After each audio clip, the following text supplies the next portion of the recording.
ಕರ್ನಾಟಕ ರಾಜ್ಯಕ್ಕೆ ಹೆಸರುವಾಸಿಯಾದ ಹುಸ್ಕೂರು ಮಧುರಮ್ಮ ಜಾತ್ರಾ ಮಹೋತ್ಸವ ಮಾರ್ಚ್ 21ರಿಂದ 25ನೇ ತಾರೀಖಿನವರೆಗೆ ಅಪಾರ ಭಕ್ತರ ಮತ್ತು ಗ್ರಾಮಸ್ಥರ ಸಮ್ಮುಖದಲ್ಲಿ ಅದ್ದೂರಿಯಾಗಿ ನೆರವೇರಲಿದ್ದು, ಸಕಾಲಕ್ಕೆ ತಾಲೂಕಿನ ಜನತೆ ಮತ್ತು ಭಕ್ತರು ಹೆಚ್ಚಿನ ಸಂಖ್ಯೆಯಲ್ಲಿ ಭಾಗವಹಿಸಿ ಸ್ವಾಮಿಯ ಕೃಪೆಗೆ ಪಾತ್ರರಾಗುವಂತೆ ಶ್ರೀ ಮಧುರಮ್ಮ ದೇವಾಲಯದ ಅಭಿವೃದ್ಧಿ ಸಮಿತಿ ಅಧ್ಯಕ್ಷ ಹುಸ್ಕೂರು ಪಾಪಣ್ಣನವರು ದೇವಾಲಯದ ಆವರಣದಲ್ಲಿ ಇಂದು ಆಯೋಜಿಸಲಾಗಿದ್ದ ಸುದ್ದಿಗೋಷ್ಠಿಯಲ್ಲಿ ಸಾರ್ವಜನಿಕವಾಗಿ ಮನವಿ ಮಾಡಿದರು. ಇನ್ನು ವಿಶೇಷವಾಗಿ ಮಾರ್ಚ್ 21ರಂದು ಅಮ್ಮನವರಿಗೆ ದೀಪೋತ್ಸವ ಹಾಗೂ ರಾತ್ರಿ 8 ಗಂಟೆಗೆ ವಾದ್ಯಗೋಷ್ಠಿ, ಮಾರ್ಚ್ 22ರಂದು ಅಗ್ನಿಕುಂಡ ಮತ್ತು ದೀಪೋತ್ಸವ ಕಾರ್ಯಕ್ರಮ ಹಾಗೂ ಸಂಜೆ 4 ಗಂಟೆಗೆ ಹುಸ್ಕೂರು ಮಧುರಮ್ಮ ದೇವಾಲಯದ ಆವರಣಕ್ಕೆ ಸುಮಾರು 11ಕ್ಕೂ ಹೆಚ್ಚು ವಿವಿಧ ಗ್ರಾಮಗಳ ತೇರುಗಳ ಆಗಮನ ಮತ್ತು ಸಂಜೆ 7 ಗಂಟೆಗೆ ಕೋಲಾಟ ಕಾರ್ಯಕ್ರಮ ಮತ್ತು ರಸಮಂಜರಿ ಕಾರ್ಯಕ್ರಮ ಆಯೋಜಿಸಲಾಗಿದೆ. ಹಾಗೆಯೇ ಮಾರ್ಚ್ 23ರಂದು ಮಧ್ಯಾಹ್ನ 1 ಗಂಟೆಗೆ ಮಕ್ಕಳ ಸಿಡಿ ಉತ್ಸವ ಹಾಗೂ ರಾತ್ರಿ 8 ಗಂಟೆಗೆ ವಾದ್ಯಗೋಷ್ಠಿ, ಹಾಗೆಯೇ ರಾತ್ರಿ 1 ಗಂಟೆಗೆ ಧರ್ಮರಾಯ ಸ್ವಾಮಿ ದ್ರೌಪದಮ್ಮನವರ ಕರಗ ಮಹೋತ್ಸವ ಹಾಗೂ ಪಲ್ಲಕ್ಕಿ ಉತ್ಸವ ಕಾರ್ಯಕ್ರಮ ಮತ್ತು ನಿತ್ಯ ಅನ್ನದಾಸೋಹ ಕಾರ್ಯಕ್ರಮ ಸೇರಿದಂತೆ ಹಲವು ವಿಶೇಷ ಪೂಜಾ ಕಾರ್ಯಕ್ರಮಗಳು ಹುಸ್ಕೂರು ಗ್ರಾಮಸ್ಥರ ಮತ್ತು ದಾನಿಗಳ ಸಹಯೋಗದಲ್ಲಿ ಶ್ರದ್ಧಾ ಭಕ್ತಿಯಿಂದ ನಡೆಯಲಿದ್ದು, ಹಾಗೆಯೇ ಈ ಒಂದು ಕಾರ್ಯಕ್ರಮಕ್ಕೆ ಜನಪ್ರತಿನಿಧಿಗಳು, ಗಣ್ಯರು, ಸ್ವಾಮೀಜಿಗಳು, ಪೊಲೀಸ್ ಅಧಿಕಾರಿಗಳು ಮತ್ತು ಸ್ಥಳೀಯ ಮುಖಂಡರುಗಳು ಭಾಗವಹಿಸಲಿದ್ದು, ಸಕಾಲಕ್ಕೆ ತಾಲೂಕಿನ ಜನತೆ ಮತ್ತು ಭಕ್ತರು ಹಾಗೂ ಹುಸ್ಕೂರು ಗ್ರಾಮಸ್ಥರು ಹೆಚ್ಚಿನ ಸಂಖ್ಯೆಯಲ್ಲಿ ಭಾಗವಹಿಸಿ ಕಾರ್ಯಕ್ರಮವನ್ನು ಯಶಸ್ವಿಗೊಳಿಸುವಂತೆ ಶ್ರೀ ಮಧುರಮ್ಮ ದೇವಾಲಯದ ಅಭಿವೃದ್ಧಿ ಸಮಿತಿ ಅಧ್ಯಕ್ಷ ಹುಸ್ಕೂರು ಪಾಪಣ್ಣನವರು ಮನವಿ ಮಾಡಿದರು. ಇನ್ನು ಪತ್ರಿಕಾಗೋಷ್ಠಿಯಲ್ಲಿ ತಾಲೂಕು ಪಂಚಾಯಿತಿ ಮಾಜಿ ಸದಸ್ಯ ಚೆಲುವರಾಜು, ಹುಸ್ಕೂರು ಗ್ರಾಮ ಪಂಚಾಯಿತಿ ಮಾಜಿ ಅಧ್ಯಕ್ಷರಾದ ಯಲ್ಲಪ್ಪ, ರಾಷ್ಟ್ರೀಯ ಯುವ ಪ್ರಶಸ್ತಿ ಪುರಸ್ಕೃತರಾದ ಡಾಕ್ಟರ್ ಚಿನ್ನಪ್ಪ ಚಿಕ್ಕಹಗಡೆ, ಮುಖಂಡರಾದ ರಾಜಣ್ಣ, ಪ್ರಕಾಶ್, ಮರಿಯಪ್ಪ, ಮುನಿರಾಜು, ಮನೋಹರ್, ಭೂಷಣ್, ಅತ್ತಿಬೆಲೆ ರವಿ ಮತ್ತು ಗ್ರಾಮಸ್ಥರು ಭಾಗವಹಿಸಿದ್ದರು. ಶ್ರೀ ಮಧುರಮ್ಮ ದೇವ ಜಾತ್ರಾ ಮಹೋತ್ಸವವನ್ನು ಪ್ರತಿ ವರ್ಷದಂತೆ ಈ ವರ್ಷವೂ ಕೂಡ ಮಾಡಲಿಕ್ಕೆ ದೇವಿಯ ಪ್ರೇರಣೆ ಆಗಿರೋದ್ರಿಂದ ಏನು ದಿನಾಂಕ 21 ಶುಕ್ರವಾರದಿಂದ 25 ಮಂಗಳವಾರದವರೆಗೂ ಈ ಜಾತ್ರಾ ಒಂದು ಕಾರ್ಯಕ್ರಮಗಳು ನಡೀತಿದ್ದಾವೆ. ಶುಕ್ರವಾರ ಸುಮಾರು 101 ಗ್ರಾಮಗಳಿಂದ ದೇವಿಗೆ ಬೆಲ್ಲದ ಆರತಿಗಳನ್ನು ಬೆಳಗೋದ್ರ ಮುಖೇನ ದೀಪೋತ್ಸವ ಕಾರ್ಯಕ್ರಮ ಪ್ರಾರಂಭಗೊಳ್ಳುತ್ತದೆ. ಅದೇ ರೀತಿಯಲ್ಲಿ ಶನಿವಾರ ಮಧ್ಯಾಹ್ನ 1 ಗಂಟೆಗೆ ಮಕ್ಕಳ ಶಿಡಿ ಕಾರ್ಯಕ್ರಮ ಇರ್ತದೆ. ಸಂಜೆ ದೊಡ್ಡನಾಮಂಗಲ, ರಾಯಚಂದ್ರ, ಲಕ್ಷ್ಮಣಪುರ, ಗಟ್ಟಳ್ಳಿ ಮತ್ತು ಸಂಜೀವನಗರ, ಕೊಡ್ತಿ ಈ 6 ಗ್ರಾಮಗಳಿಂದ ತೇರುಗಳು ಏನು ಈ ವಿಶ್ವವಿಖ್ಯಾತವಾಗಿ ಏನು ಇವತ್ತು ನಮ್ಮ ಒಂದು ಜಾತ್ರೆಗೆ ಮೆರುಗನ್ನು ನೀಡ್ತಾ ಬಂದಿದೆ ಅಂತ ಹೇಳಿದ್ರೆ ಈ ತೇರುಗಳದೇ ಒಂದು ಮಹತ್ವ ನಿಮಗೆಲ್ಲ ಗೊತ್ತಿರೋಂಗೆ ಇಡೀ ವಿಶ್ವದಲ್ಲಿ ಎಲ್ಲಿ ಕೂಡ ಈ ಥರ ಒಂದು ತೇರುಗಳು ರಥೋತ್ಸವ ನಡೆಯೋದಿಲ್ಲ. ಆದ್ದರಿಂದ ಶನಿವಾರ ಈ ಒಂದು ರಥೋತ್ಸವ ಕಾರ್ಯಕ್ರಮ ಇರ್ತದೆ.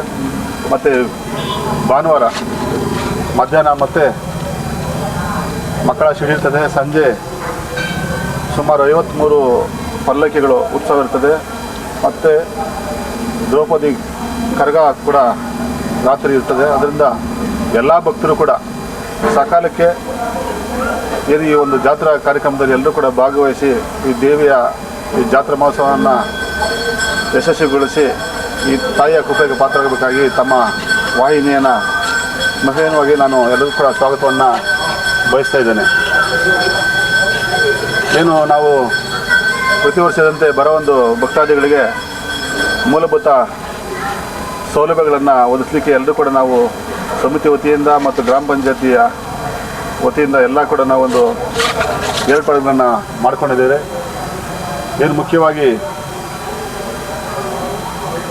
ನೀರಿನ ವ್ಯವಸ್ಥೆ, ಕುಡಿಯಲಿಕ್ಕೆ ಮತ್ತು ಊಟದ ವ್ಯವಸ್ಥೆ ಮತ್ತು ನದಿಮೇಲಿನ ವ್ಯವಸ್ಥೆಯನ್ನು ನಾವು ಏರ್ಪಾಡು ಮಾಡಿದ್ದೀರಿ.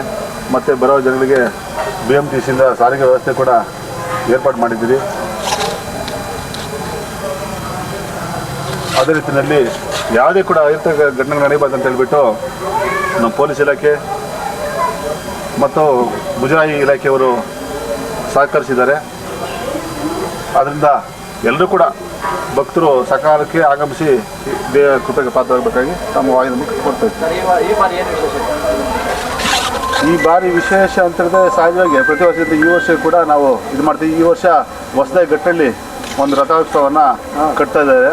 ಯಾಕಂದರೆ ಈ ತಾಯಿಗೆ ತವರು ಮನೆ ಗಟ್ಟಳ್ಳಿ ಅಂತ ಹೇಳ್ತಾ ಇದ್ದಾರೆ ಎಲ್ಲರೂ ಕೂಡ ಹಿರಿಯರು. ಅದರಿಂದ ಮೊದಲು 101 ತೇರು ಬರ್ತಾಯಿತ್ತಂತೆ, ನಾವು ಕಂಡಿಲ್ಲ. ನಾವು ಈಗ ರೈಲ್ವೆ ಟ್ರ್ಯಾಕು ಮತ್ತು ಈ ಹೈಟೆನ್ಷನ್ ವೈರ್ಗಳು, ರಸ್ತೆಗಳು ಮತ್ತು ಎಲ್ಲ ಸಿಟಿ ಡೆವಲಪ್ ಆದಂಗೆ ಸಹಜ ಎಲ್ಲ ಊರುಗಳಲ್ಲಿ ಕೂಡ ನಿಂತೋಗ್ಬಿಟ್ಟು ಈಗ 12 ಬರ್ತಾಯಿತ್ತು. ಈಗ ನೋಡಿ ರೈಲ್ವೆ ಹೈಟೆನ್ಷನ್ ಅದು ಪವರ್ ಲೈನ್ ಬಂದಮೇಲೆ ಅದು ಕೂಡ ಆ ಕಡೆ 6 ಬರ್ತಾರೆ ಈ ಕಡೆ ತೇರುಗಳು. ಈಗ ಆದರೂ ಕೂಡ ಕೊಡ್ತಿಯವರು ಈಗ ಅಲ್ಲಿಂದ ಕಟ್ಕೊಂಡ್ಬಂದು ಆ ರೈಲ್ವೆ ಟ್ರ್ಯಾಕ್ ಪಕ್ಕದಲ್ಲೇ ನಿಲ್ಲಿಸ್ತಾ ಇದ್ದಾರೆ. ಅದು ಒಬ್ಬರು ಮಾತ್ರ. ಮಿಕ್ಕಿದ್ದು ಇನ್ನು 5 ತೇರುಗಳು ಈ ಗ್ರಾಮಕ್ಕೆ ಆಗಮಿಸಿದ್ದಾರೆ.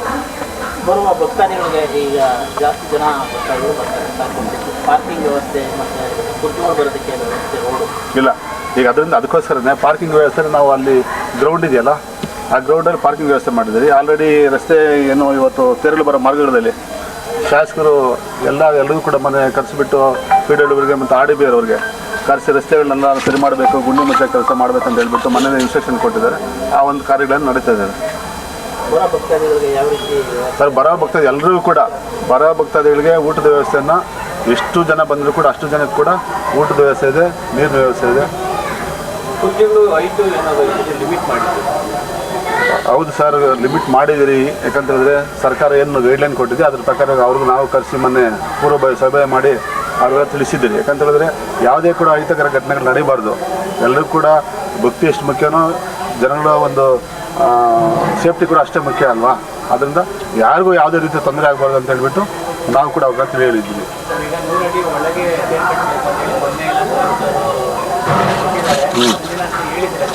100% ನಾವೆಲ್ಲ ಕರೆಸಿ ಎಲ್ರಿಗೂ ಕೂಡ ಅವ್ರನ್ನ ಎಲ್ಲ ತೇರು ಕಟ್ಟೋ ಒಂದು ಊರಿನ ಗ್ರಾಮಸ್ಥರ ಹಿರಿಯರನ್ನೆಲ್ಲ ಕರೆಸಿಬಿಟ್ಟು ಎಲ್ಲರ ಸಮ್ಮುಖದಲ್ಲಿ ಈಗ ಸೇಫ್ಟಿ ಮುಖ್ಯ ಆ ವಿಚಾರವಾಗಿ ನೋಡಿ ಯಾವುದೇ ಕೂಡ ತೊಂದರೆ ಆಗಬಾರ್ದು ಯಾರಿಗೂ ಕೂಡ ಅಂತ ಹೇಳ್ಬಿಟ್ಟು ಅವ್ರಿಗೆ ನಾವು ತಿಳಿಸಿದ್ದೀರಿ. ಪ್ಲಾಸ್ಟಿಕ್ ನಿಷೇಧವನ್ನು ಮಾಡಿದ್ದೀರಿ.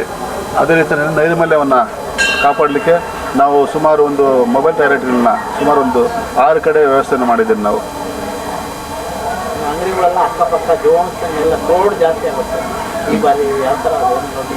ಇಲ್ಲ, ಅಂಗಡಿಗಳಿಗೆಲ್ಲ ವ್ಯವಸ್ಥಿತವಾಗಿ ನಾವು ಏನಾಗ್ತದೆ ಸಹಜವಾಗಿ ಎಲ್ಲ ಬಂದಾಗ ಎಲ್ಲ ಏನಾಗ್ತದೆ ದಿನೇ ದಿನೇ ಜನ ಭಕ್ತರು ಜಾಸ್ತಿ ಆಗ್ತಾ ಇದ್ದಾರೆ. ಮತ್ತು ಅದೇ ರೀತಿ ವ್ಯಾಪಾರಸ್ಥರು ಕೂಡ ಬರ್ತದೆ. ಯಾಕಂತ ಹೇಳಿದ್ರೆ ಈಗ ನಾವು ಈ ಜಾತ್ರೆ ಮಾಡೋ ಉದ್ದೇಶ ಏನಪ್ಪ ಅಂತ ಹೇಳಿದ್ರೆ ಎಲ್ಲರೂ ಬದುಕಬೇಕು, ಅಂಗಡಿ ವ್ಯಾಪಾರಿಗಳು ಬದುಕಬೇಕು, ಮಧ್ಯಮವ್ರು ಬೇಕು. ನೀವು ಮನೆ ಸಹಜ ನೋಡಿದ್ದೀರಿ, ಈ ಮಹಾಕುಂಭ ನಡೀತಲ್ಲ, ಅಲ್ಲಿ ನಾನು ಕೂಡ ಹೋದ ಸಹಜವಾಗಿ ಏನೆಲ್ಲ ಭಕ್ತರಿಗೆ ಏನಾಗ್ತದೆ ವ್ಯವಸ್ಥೆಗಳು ಇಷ್ಟೆಲ್ಲ ಮಾಡೋಕ್ಕೆ ಸಾಧ್ಯತೆ ಅವರ ನಂಬಿಕೆ. ಈ ಒಂದು ಜಾತ್ರೆಗಳು ಇವೆಲ್ಲ ನಡೆಯೋದು ಏನಪ್ಪ ಅಂತ ಹೇಳಿದ್ರೆ ಎಲ್ಲ ಒಂದು ಕಡೆ ಸೇರಿದಾಗ ನಮ್ಮಲ್ಲಿರೋದು ಎಲ್ರಿಗೂ ಹಂಚಲಿ ಅನ್ನೋ ಉದ್ದೇಶದಲ್ಲೇ ಈ ಜಾತ್ರಾ ಕಾರ್ಯಕ್ರಮಗಳನ್ನ ಮಾಡ್ಕೊಂಡ್ಬಂದಿರೋದು.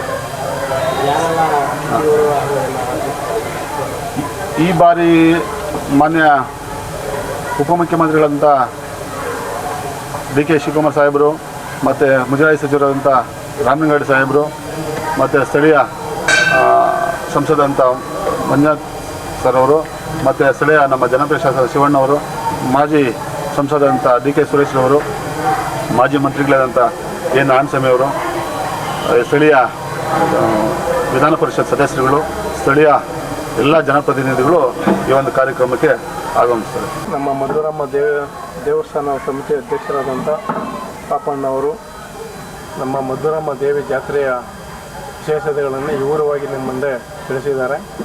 ಅದೇ ರೀತಿ ಏನು ಆ ಕಾಲದಿಂದನೂ ಏನು ಮಧುರಮ್ಮನ ಜಾತ್ರೆ ನಡೀತಾ ಇತ್ತು, ಈ ವರ್ಷವೂ ಅದೇ ರೀತಿ ಮಧುರಮ್ಮನ ಜಾತ್ರೆ ನೆರವೇರಲಿದ್ದು ಏನು 21ರಿಂದ 25ರವರೆಗೆ ಏನೇನು ಕಾರ್ಯಕ್ರಮಗಳು ಯಾವ್ಯಾವ ರೀತಿ ಭಕ್ತಾದಿಗಳ ಒಂದು ವ್ಯವಸ್ಥೆಗಳು ಅನ್ನೋದ್ರ ಬಗ್ಗೆ ನಮ್ಮ ಪಾಪಣ್ಣವರೀಗ ನಿಮಗೆ ಸಂಕ್ಷಿಪ್ತವಾಗಿ ತಿಳಿಸಿದ್ದಾರೆ.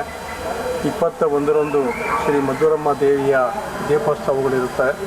22ರಂದು ತೇರುಗಳ ಆಗಮನ, 23ರಂದು ಪಲ್ಲಕ್ಕಿ ಉತ್ಸವ ಮತ್ತು ಧರ್ಮರಾಯ ಸ್ವಾಮಿ ಕರಗ ಮಹೋತ್ಸವ ಇರುತ್ತೆ. ಆಮೇಲೆ ಮಂಗಳವಾರ ದಿನ ತೇರುಗಳ ನಿರ್ಗಮನ, ಅಲ್ಲಿಗೆ ಮಧುರಮ್ಮ ದೇವಿ ಜಾತ್ರೆಯ ಅಂತ್ಯವಾಗುತ್ತೆ.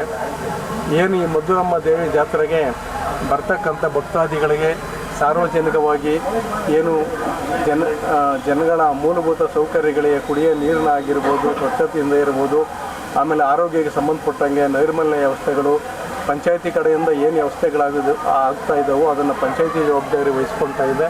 ಹಾಗೂ ಮಧುರಮ್ಮ ದೇವಿ ಸಮಿತಿ ಕಡೆಯಿಂದ ಏನು ಎಲ್ಲ ಜವಾಬ್ದಾರಿಗಳು ವಹಿಸ್ಕೋಬೇಕು ಸಮಿತಿ ವಹಿಸ್ಕೋತಾ ಇದೆ. ಹಾಗೂ ಮುಜರಾಯಿ ಇಲಾಖೆಯಿಂದ ಏನೆಲ್ಲ ವ್ಯವಸ್ಥೆಗಳು ಮಾಡಬೇಕು ಅದು ಮುಜರಾಯಿ ಇಲಾಖೆ ಮಾಡ್ತಾ ಇದೆ. ಅದಕ್ಕೆ ಸಂಬಂಧಪಟ್ಟಂಗೆ ನಮ್ಮ ಈಗ ಪೊಲೀಸ್ ಇಲಾಖೆ ವತಿಯಿಂದ ಏನು ಜನಗಳ ಒಂದು ಹಿತದೃಷ್ಟಿಯಿಂದ ಏನು ಕಾನೂನು ಸುವ್ಯವಸ್ಥೆಯಲ್ಲಿ ಅಹಿತಕರ ಘಟನೆಗಳು ನಡೆಯದ ರೀತಿಯಲ್ಲಿ ಏನು ಎಲ್ಲ ಭದ್ರತೆಗಳು ಬೇಕೋ ಎಲ್ಲ ರೀತಿ ಭದ್ರತೆಗಳನ್ನು ಒದಗಿಸ್ಕೊಡ್ತಾ ಇದೆ. ಅದೇ ರೀತಿ ನಮ್ಮ ಆರೋಗ್ಯಕ್ಕೆ ಸಂಬಂಧಪಟ್ಟಂಗೆ ಜಾತ್ರೆಯಲ್ಲಿ ಆರೋಗ್ಯಕ್ಕೆ ಸಂಬಂಧಪಟ್ಟಂಗೆ ಒಬ್ಬ ವೈದ್ಯಾಧಿಕಾರಿಗಳು ಎಲ್ಲನೂ ಎಲ್ಲ ವ್ಯವಸ್ಥಿತವಾಗಿ ಈ ಬಾರಿ ಜಾತ್ರೆ ನೆರವೇರಲಿದೆ. ಯಾವುದೇ ಇದುವಾದಂಥ ಒಂದು ಸಾರ್ವಜನಿಕ ರೀತಿಯಲ್ಲಿ ಯಾವುದು ಒಂದು ಲೋಪದೋಷಗಳು ಆಗದ ರೀತಿಯಲ್ಲಿ ನಮ್ಮ ಉಸ್ಕೂರಿನ ಎಲ್ಲ ಮುಖಂಡರುಗಳು ಎಲ್ಲ ಪಕ್ಷ ಭೇದ ಮರೆತು ಎಲ್ಲರೂ ಈ ಜಾತ್ರೆಯನ್ನು ಒಟ್ಟಾಗಿ ಸೇರಿ ಮದ್ದೂರಮ್ಮ ಜಾತ್ರೆಯನ್ನು ನೆರವೇರಿಸಿ ಮದ್ದೂರಮ್ಮ ದೇವಿ ಜಾತ್ರೆಯಿಂದ ಎಲ್ಲ ಭಕ್ತಾದಿಗಳಿಗೆ ಮತ್ತು ಎಲ್ಲ ನಮ್ಮ ಗ್ರಾಮಸ್ಥರಿಗೆ, ನಮ್ಮ ಉಸ್ಕೂರಿಗೆ, ಇಡೀ ಈ ಮದ್ದೂರಮ್ಮ ದೇವಿಯ ಭಕ್ತಾದಿಗಳು ಎಲ್ಲೆಲ್ಲಿ ಯಾರ್ಯಾರು ಬಂದು ಈ ಮದ್ದೂರಮ್ಮ ದೇವಿಯಲ್ಲಿ ಹರಕೆಯನ್ನು ಹೊತ್ಕೊತಾರೋ ಅವರಿಗೆಲ್ಲರೂ ಮದ್ದೂರಮ್ಮ ದೇವಿ ಒಳ್ಳೇದಾಗಲಿ, ನಮ್ಮೆಲ್ಲರಿಗೂ ಒಳ್ಳೆಯದಾಗಲಿ. ಇಡೀ ನಮ್ಮ ಮದ್ದೂರಮ್ಮ ದೇವಿ ಜಾತ್ರೆಗೆ ಸಂಬಂಧಪಟ್ಟಂಗೆ ಎಲ್ಲರಿಗೂ ಒಳ್ಳೆಯದಾಗಿ ಶುಭ ಸಿಗಲಿ ಅಂತ ನಾನು ಹಾರೈಸ್ತೇನೆ. ಈ ದಿನ ಈ ಒಂದು ಪ್ರೆಸ್ ಮೀಟನ್ನು ಇಟ್ಕೊಂಡಿದ್ದಾರೆ ನಮ್ಮ ಮದ್ದೂರಮ್ಮ ದೇವಿಯ ಅಭಿವೃದ್ಧಿ ಸಂಸ್ಥೆಯ ಅಧ್ಯಕ್ಷರು ಹಾಗೂ ನಮ್ಮ ಪಂಚಾಯಿತಿಯ ಮಾಜಿ ಅಧ್ಯಕ್ಷರು ಸಮ್ಮುಖದಲ್ಲಿ ಎಲ್ಲ ನಮ್ಮ ಗ್ರಾಮಸ್ಥರು ಹಿರಿಯರೆಲ್ಲ ಸೇರಿ ಈ ಕಾರ್ಯಕ್ರಮಕ್ಕೆ ಭಾಗಿಯಾಗಿದ್ದಾರೆ. ಮದ್ದೂರಮ್ಮನವರ ಒಂದು ಜಾತ್ರೆಯ ವಿಶೇಷತೆಯನ್ನು ಎಲ್ಲ ಈಗ ನಮ್ಮ ಸ್ನೇಹಿತರಿಬ್ಬರು ಹೇಳಿದ್ದಾರೆ. ಮೇಯ್ನ್ 21ನೇ ತಾರೀಕು ನಮ್ಮ ಜಾತ್ರೆ ಪ್ರಾರಂಭ ಆಗ್ತದೆ. 21ನೇ ತಾರೀಕು ನಮ್ಮ ಸುತ್ತಮುತ್ತಲಿನ ಹಳ್ಳಿ ಜನಗಳೆಲ್ಲ ದೀಪೋತ್ಸವವನ್ನು ಬೆಳಗ್ಗೆಯಿಂದನೇ ಆಚರಣೆ ಮಾಡ್ತಾರೆ. ಅವತ್ತಿನ ಬೆಳಗ್ಗೆ ನಮ್ಮ ಊರಿನ ದೀಪೋತ್ಸವ ಬೆಳಗ್ಗೆ ಬಂದು ಇಲ್ಲಿ ಮದ್ದೂರಮ್ಮನ ದೇವಸ್ಥಾನಕ್ಕೆ ಬರ್ತಾರೆ. ಆಮೇಲೆ 22ನೇ ತಾರೀಕು ಈ ಸುತ್ತಮುತ್ತಲಿನ ಗ್ರಾಮಗಳಿಂದ ನಮಗೆ ತೇರುಗಳ ಆಗಮನ ಆಗ್ತಾಯಿದೆ. ಈ ಮುಂಚೆ ನಮಗೆ ರೈಲ್ವೆ ಟ್ರ್ಯಾಕ್ ಬರೋದಕ್ಕೆ ಮುಂಚೆ ಒಂದು ಇನ್ನೂ 4 ರಥಗಳು ನಮಗೆ ಬರ್ತಾಯಿತ್ತು. ಈಗ ಅದು ಅಡಚಣೆಯಿಂದ ಬರ್ತಾರೆ, ಅವ್ರು ಬಂದು ಪಾಪ ರೈಲ್ವೆ ಟ್ರ್ಯಾಕಿಂದ ಆ ಕಡೆನೇ ನಿಲ್ಲಿಸ್ತಾರೆ. ಅದು ಅವ್ರಿಗೂ ಪಾಪ ಬೇಸರ.